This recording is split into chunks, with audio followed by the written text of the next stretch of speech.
Good morning, welcome back to a new video. As you can see, we are in our new extension of the barn. So we are gonna get started by doing the floors and some of the walls. Maybe we're gonna finish all the walls, we'll see about that. But we have to get started with the floor and the end wall, so we can stack all my little wood here and the one I chopped outside as well. Stack it all at the very end. This is the one that fell down in the storm, so it's not the most driest wood, but by the time we're gonna reach the end, it's gonna be nice and dry. So we're gonna stack the more drier wood in the front. So the way we're gonna stack them is kind of this way, so the little stick is pointing this way, so the wind just blows through. And we're gonna leave, the walls are gonna have holes, so you're gonna leave some of the lines open. And then in winter, when the snow is here, we're gonna close those up so it stays waterproof. But in the summer, you want the air to flow through to ventilate. So that's gonna be, it has to be optional, so you can just always remove for summer and for spring, and then put it back for winter. So yeah, let's get started with the floors. I'm gonna lay in some nice floors in here so it doesn't sit directly on the floor and all the moisture comes up. So yeah, let's go get the bricks.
I agree, yeah.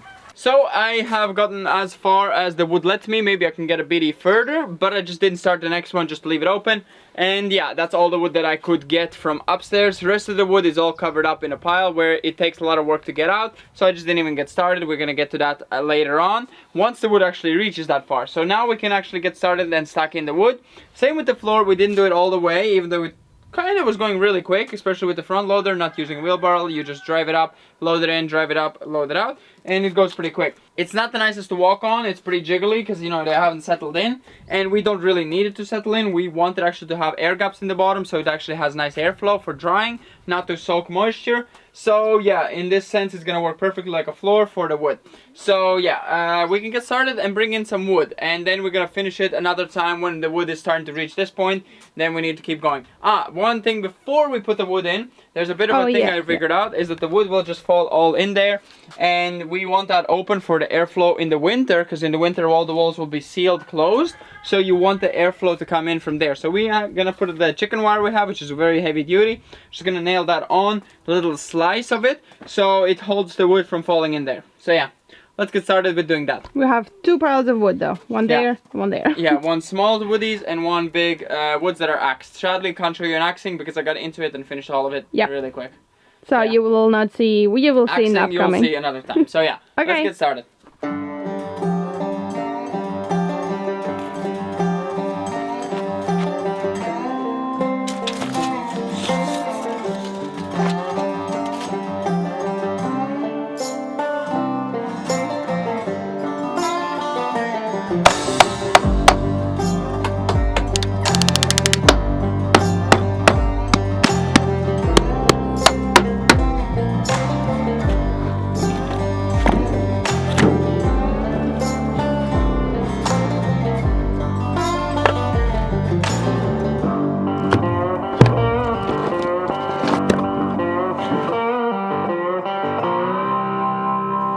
They're actually dried out pretty good.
Quite high. It's like I can reach perfectly fine though still.